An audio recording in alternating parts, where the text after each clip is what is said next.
A speech by a Texas congressman about Iraqi war funding attracted attention this week when Republican Ted Poe praised the accomplishments of a participant in the American Civil War. Nathan Bedford Forrest, successful Confederate general, said it best about winning and victory and the means to do so.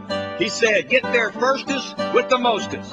Poe's praise of Confederate General Nathan Bedford Forrest prompted several blogs to question the congressman's thinking, considering that Forrest was the first Grand Wizard of the Ku Klux Klan during the Klan's most violent period.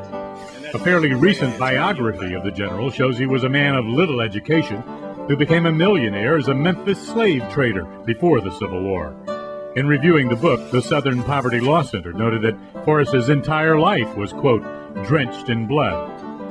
Old photos of a statue in his hometown show Forrest has long been admired by many in the South. But in recent years, according to the Law Center, General Forrest has become the man of the hour among Confederate heroes.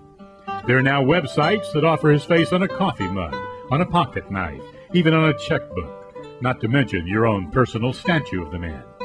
There's no doubt that Forrest was effective on the battlefield, and Congressman Poe's office says that's what Poe was praising, military strategy, not racism.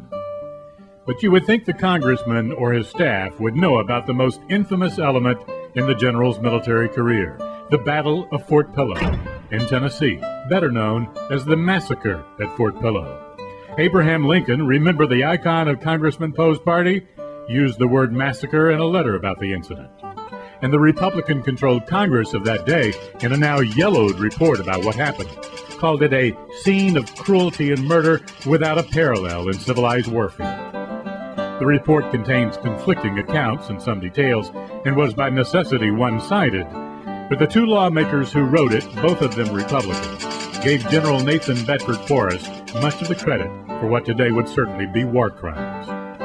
Most, but not all, of the 300 or more people who died at Fort Pillow were black soldiers, members of U.S. artillery units, who were shot, slashed, or beaten to death after they had surrendered, according to the congressional probe, which also found that several of the victims were buried alive or nailed to structures and burned, and that several women and children were murdered too.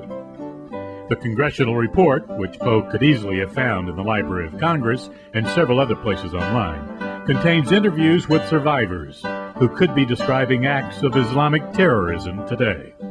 Question: how did you lose your eye? They knocked me down with a carbine, and then they jabbed it out. Was that before you were shot? Yes, sir. After you had surrendered? Yes, sir. I was going up the hill. A man came down and met me. He had his gun in his hand and whirled it around and knocked me down, and then took the end of his carbine and jabbed it in my eye and shot me. Question: were you a soldier at Fort Pillow? Answer: no, sir, I was not a soldier, but I went up to the fort and fought with the rest. I was shot in the hand and the head. When were you shot? After I surrendered. Did you see anybody else shot? Yes, sir, they just called them out like dogs and shot them down. I reckon they shot about 50, white and black, right there. They nailed some black sergeants to the logs and set the logs on fire. Question: when were you wounded, before or after you surrendered? Before. What happened to you after you were wounded? I went down the hill after we surrendered. Then they came down and shot me again in my face, breaking my jawbone. How near was the man to you?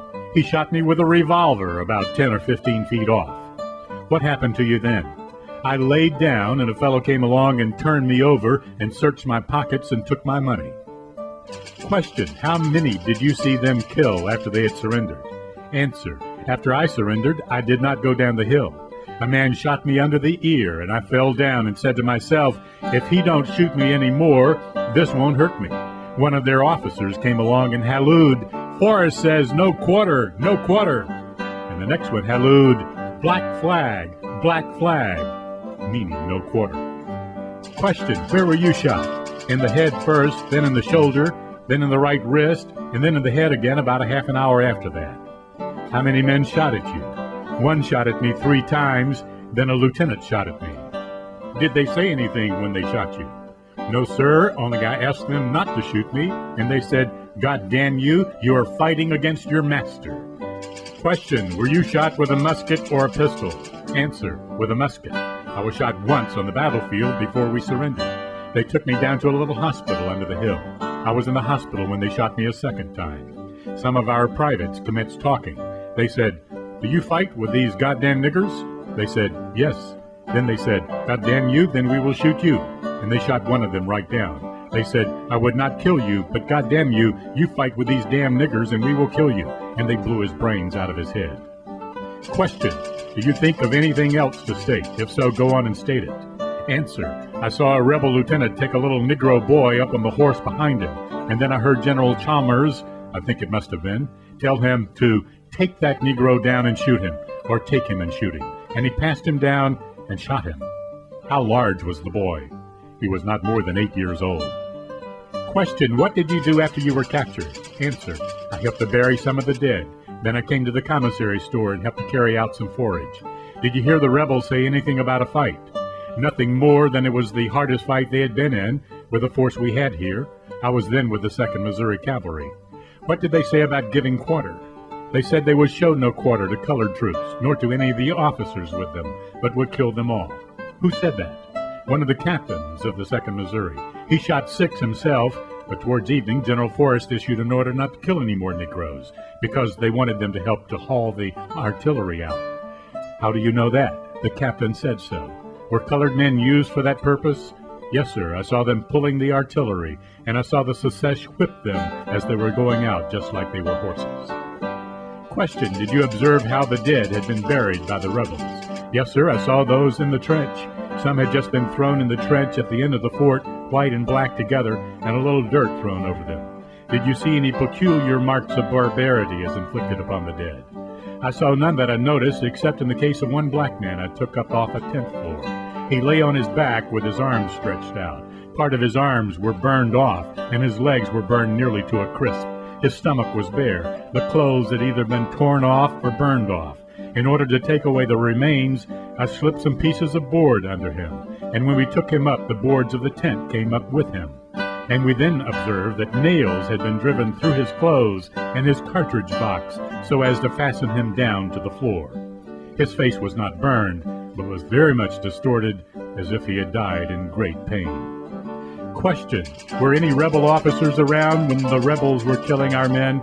Yes, sir, lots of them. Question: did they try to keep their men from killing our men? Answer: I never heard them say so. I know General Forrest rode his horse over me 3 or 4 times.